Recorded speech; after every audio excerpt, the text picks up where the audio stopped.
During this time of COVID-19 and the fear of uncertainty with what the future holds, I reached out to a couple of my StuMo friends and asked them how they're leaning on God during this time. Here are some of their responses. I've been able to lean on God through this time of quarantine and all this uncertainty through God's consistency, because through it all, I know that He does have a plan and He does have a will for this, and there is a reason for this. During this chaotic time, I've been leaning on God through prayer. Just getting that daily one-on-one time with Him has grown our relationship and the intimacy I have with Him.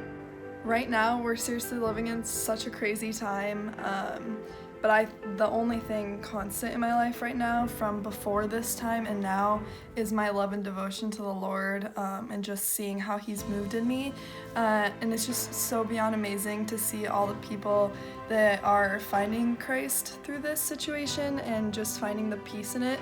During this hard time, I'm leaning on God by spending time daily in His Word and praying, and then also joining StuMo online and listening to them talking to me, as well as having Bible reading times with my family and prayer times with my family. During the midst of the chaos, I am leaning on God by getting in His Word each and every day and reminding myself, even when I'm scared of the unknown, God is in control.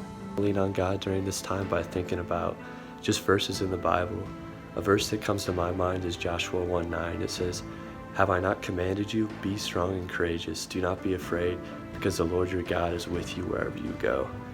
And it's just encouraging knowing that God's with me wherever I go. And one thing to note was this verse was written in a time where they didn't know where their next meal was, their next shelter was, and it was definitely a harder time than what we're in now. And if they can be strong and courageous during that time, I can be strong and courageous and not be afraid.